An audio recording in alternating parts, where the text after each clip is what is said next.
This is the Model 102 Plus. It consists of a readout unit, which is a lower part with the display, and the upper part, actually we've taken the cover off it. The upper part contains the amplifier and sensors. This is the PID sensor. Over here we have an infrared. We have an infrared sensor, and there's room for 3 other sensors. The maximum number of sensors we can have on this board is 4. So we can have an infrared and two sensors and a PID, or you could have no PID and 4 sensors down here. So the infrared sensors here, this is position 2. The sensor over here is a CO sensor, that's in position 4. And down here we have a simple keyboard for the Model 102 Plus.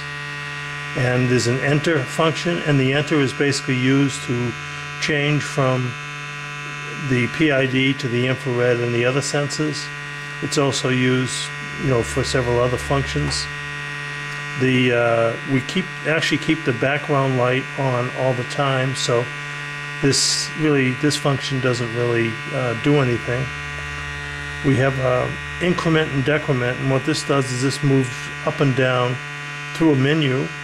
We have a cal function and we have a log function, and the log function is used to program the log. Although we also have the new units also have a Bluetooth, and the Bluetooth, this turns the Bluetooth on, and this will dump the data directly into your PC. If we look at the display, the top line basically displays the concentration, and the bottom line tells you the sensor, infrared. The compound it's reading is CO2, and it's ppm, so this is ppm of CO2. If I breathe into this,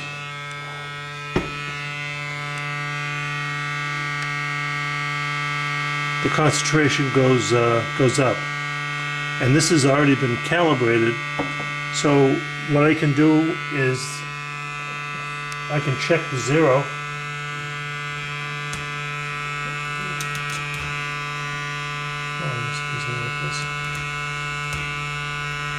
I can check the zero by putting a CO2 filter on this, and it takes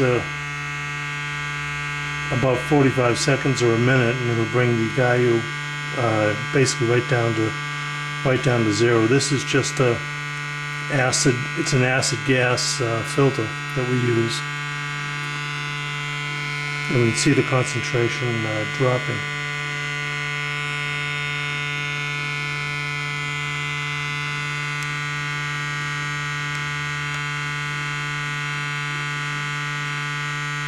The last few ppm probably takes about a minute as well, but that will drop down to zero. But in any event, we use the enter. We can use the enter to basically change to another sensor. If we press down on this for a few seconds, we can see we're at sensor 2, and if we use the increment, we can go up to sensor 4, and sensor 4 reads EC3, the concentration's essentially about 0, and it's reading carbon monoxide in ppm. So if we press this again, and now we go to decrement, we go through sensor 3, sensor 2, which is the IR sensor. There's a PPB mode, and this is actually an optional value, so you may not have it on your 102 Plus. And then we look at the ppm, PID in terms of ppm, and we just press the enter button again, and now we're reading, in this particular case, 10.6 eV lamp, isobutylene it's set up for, and it's reading in terms of ppm.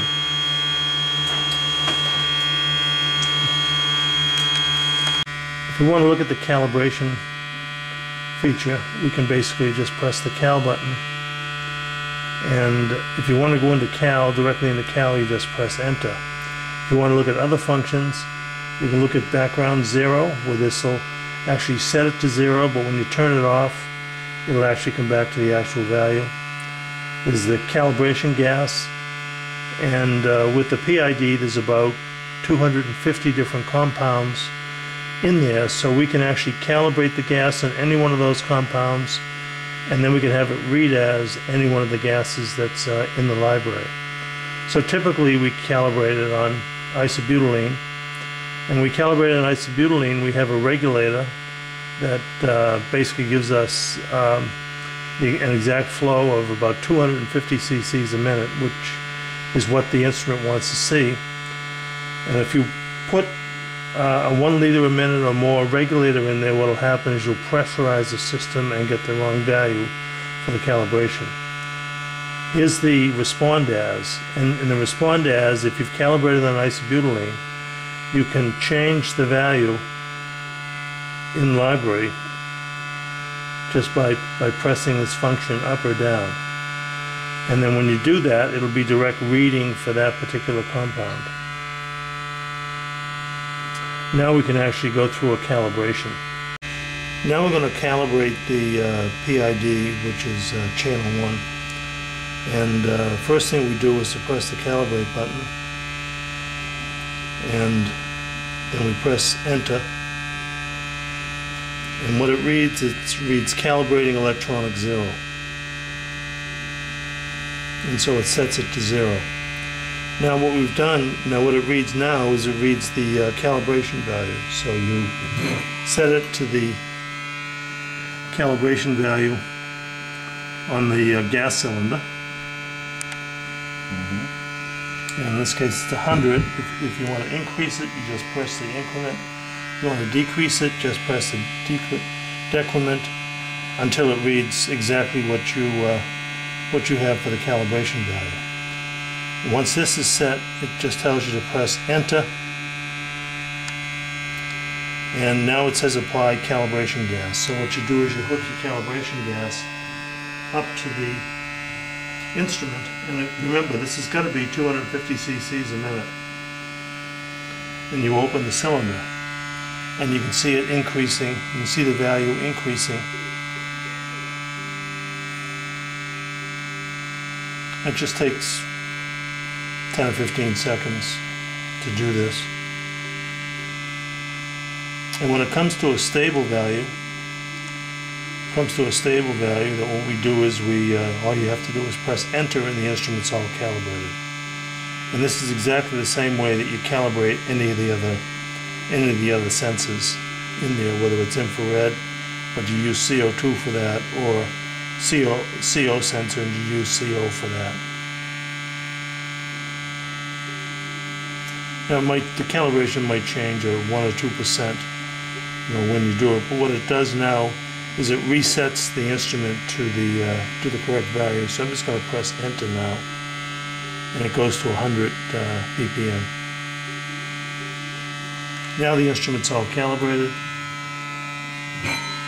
and it's all ready to go. We turn off the calibration gas so we don't use that up, and the instrument is all ready to be used.